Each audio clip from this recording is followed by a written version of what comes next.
All right.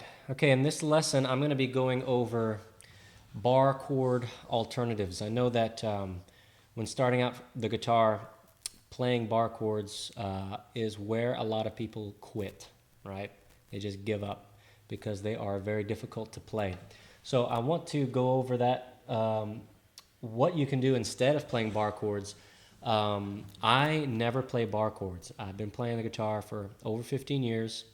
Um, I play every weekend, and I do not use bar chords. I've played hundreds, if not thousands, of different songs, and there are ways around it. And it's not cheating. You know, people like to think that if you use a capo, or if you don't play the traditional chords, then you're cheating. Well, I say if that's the case, then if you play the piano, you're cheating because it's easier to play. Okay, it has nothing to do with how easy it is. It's whether it sounds good or not. That's what music is about. Okay, does it sound good?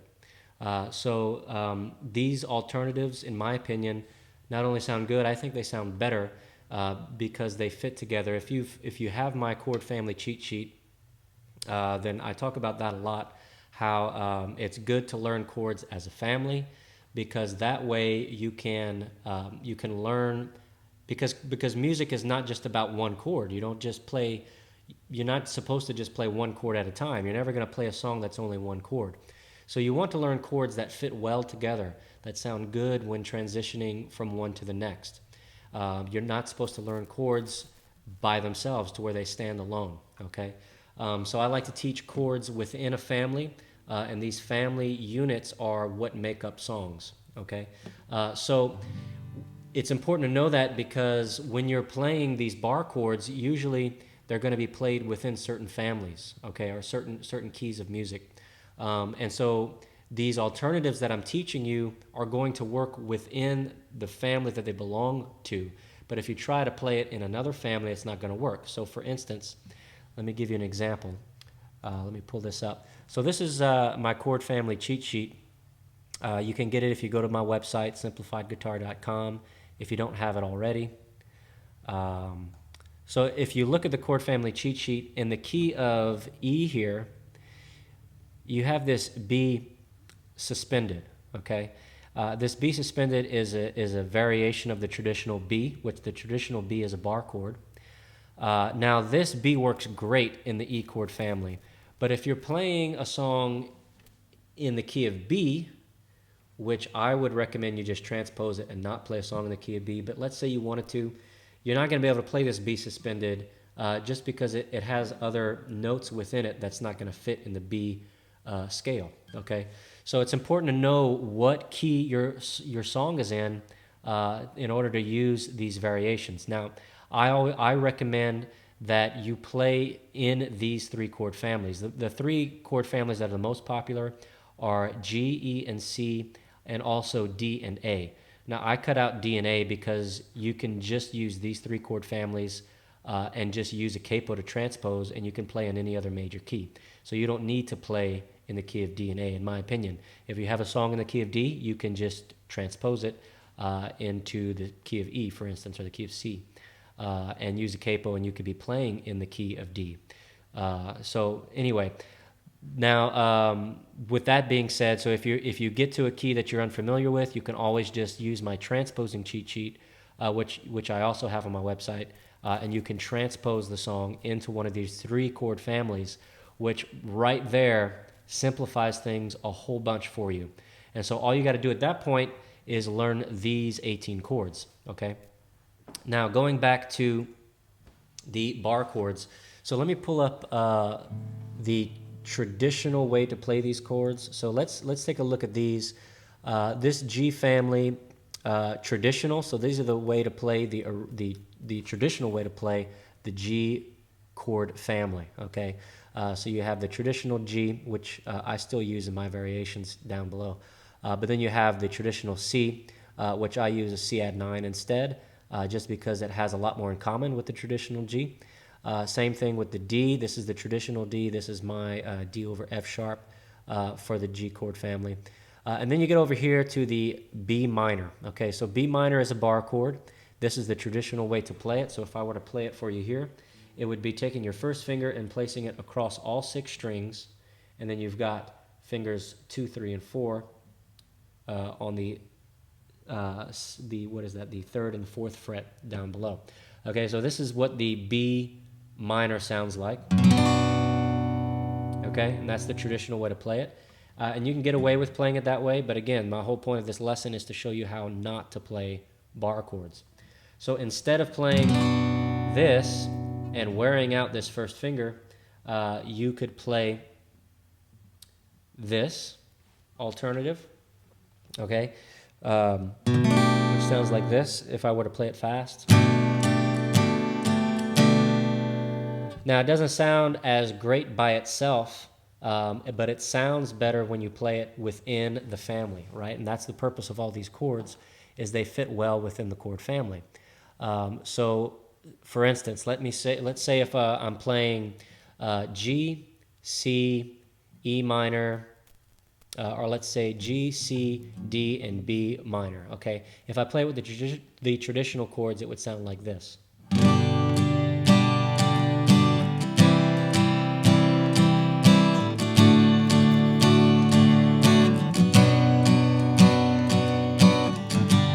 Okay. Now, if I play it with the chord variations, it would sound like this.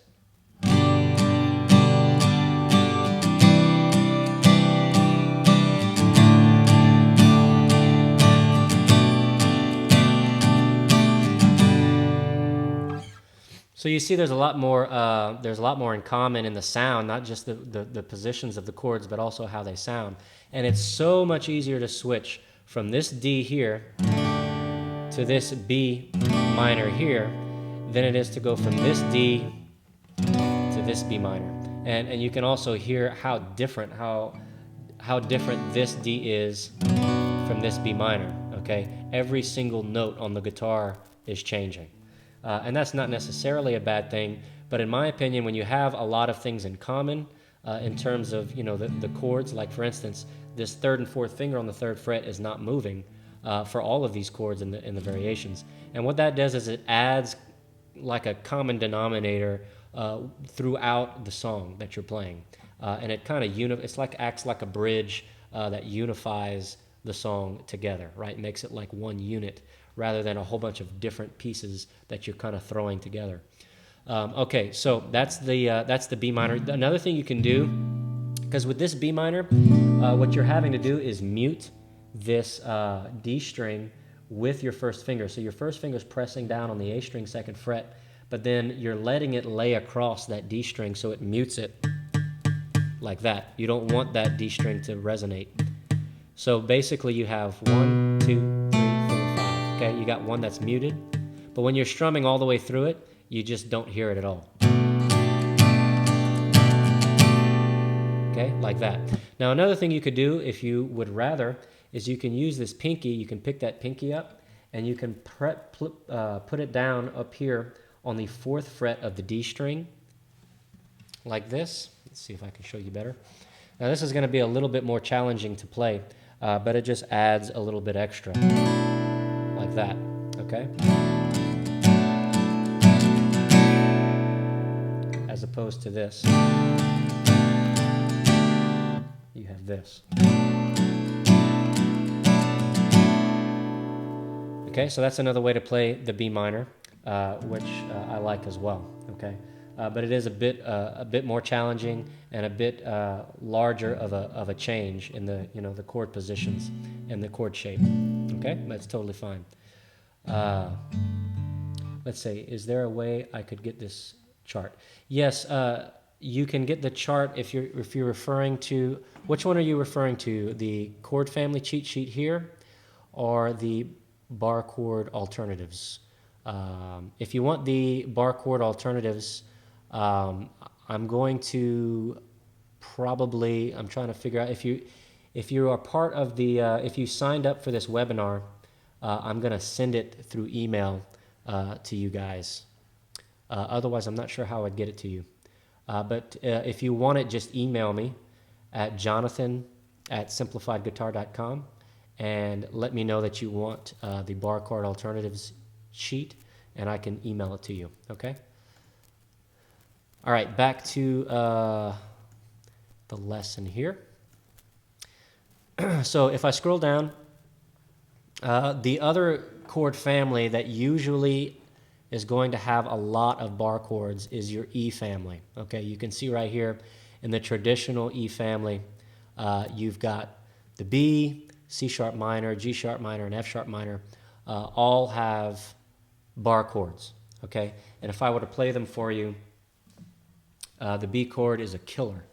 It's going to be, again, just like the B minor, where you're barring the second fret, but then you've got the third, fourth, and fifth finger are going to come on the fourth fret and bar it down like this. Okay, so that's the traditional B. You've also got the C sharp minor, which is up here on the fourth fret, like this. That's the traditional C sharp. Then you've got the G sharp minor, like this, and the F sharp minor. So all those are bar chords, okay? But again, I'm going to show you how to not do that, okay? So for the B, if you look at this sheet here, you've got the E family variations down at the bottom. So if we look at the B, what we're going to be playing, a lot of people like to call these chords either power chords instead of bar chords, or open chords, in the sense that these last two strings, the B and the high E string, are open. There's nothing holding them down, and they just kind of resonate. And again, just like I mentioned for the G chord family, that's something that kind of ties this family together, are those two open strings at the bottom. The B and high E string are the same for all 6 chords within this family, okay? And to me, that kind of helps to unify the songs that you play within those families. So if I were to play the B suspended instead of the traditional B, we have our first finger is going to be on the second fret of the A string here. And then we're not using our third finger at all. I mean, second finger. We're going to take our third and fourth finger and put it on the D and G string on the fourth fret, okay? So it is a bit of a stretch here, and some people find this challenging as well, but I promise you it's not nearly as challenging as the traditional B, okay? It's a lot easier to play. And also, you can take this first finger if you want, the second finger if you want, and you can just touch that low E string here. Not press down, you just want to touch it to mute that string, because you don't want that E string resonating. It's not part of the chord. So instead of worrying about not strumming that E string, because if you're strumming a fast song, you're not going to be able to not hit it, okay? You're always going to hit it accidentally. So if you take this finger and just mute that string, you can do that for all of the power chords here. It's going to help to not let that string resonate. Cool. So I'm going to play this this B here, this B suspended, which sounds like that, as opposed to the traditional B. Okay, B suspended. Okay, and what's really nice about this, the B suspended makes a very easy transition to the C sharp minor power chord. So if I were to go from here, all I need to do, the shape of the chord stays exactly the same, and all I'm going to do is just jump up 2 frets to the 4th and the 6th fret, and just like that, I'm at the C sharp minor. So it makes for a very, very easy transition. And keep in mind, when you're making the transition, pick your fingers up. You don't want to keep your pressure down, because it's going to make transitioning nearly impossible. You want to release the pressure, but keep your fingers touching the strings. That way you don't have to re-find the strings, okay? So you pick up the pressure, but keep your fingers on the string and just slide it up 2 frets to the C sharp minor. And again, I'm muting that low E string. If I didn't do it, you'd have it resonating. I don't know if you can hear it, but that E is not supposed to be there. So you just mute it.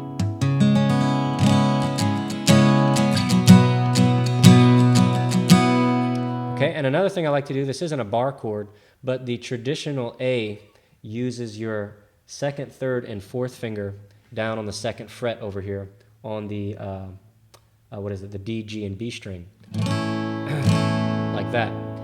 But what I like to use instead of that A, I like to use what's called the A2, and I like to play it with my third and fourth finger, which goes on the second fret of the D and G string. Sounds like that. And what's nice about this chord is that it makes, again, for easy transitions. So this is the exact same strings that those fingers are on for the B and the C sharp minor chord, just on different frets. So again, when I'm transitioning, I can go from the B to the A2 just by sliding that finger down 2 frets, okay? Rather than having to pick my fingers up entirely and move them to the traditional A, like that, okay? Again, it just makes easy transitioning, and it keeps that nice little tie holding all the chords together. B and E string at the bottom are the same, right? Can the B suspended be used instead of the B7? Yes, you can.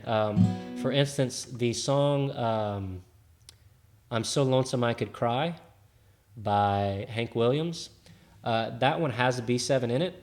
So let me see if I can remember it without pulling up the chord chart. Let's see. I'm so lonesome I could cry. So that one uses a B7. Now, if you want to play the B7 instead of playing it like this, which is just like the B, their traditional B, but without that middle finger, the third finger, you could play a B7 like this. This is another way to play the B7 that's not a bar chord. So basically, it's your first finger on the D string first fret, like this. And then your second finger is going to be on the second fret of the A string, and your third finger is going to be on the second fret of the G string. So it's very similar to the E, right? All you're doing is moving the first finger up a string, and you're moving your third finger down a string. And that's a B7 that you can play there, which is so much easier. And again, it has a lot in common with the E chord family, so you can play it that way.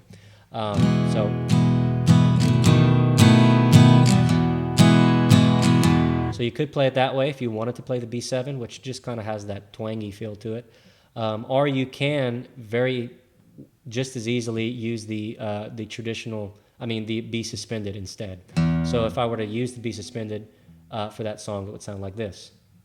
Let's see. I'm so lonesome I could cry.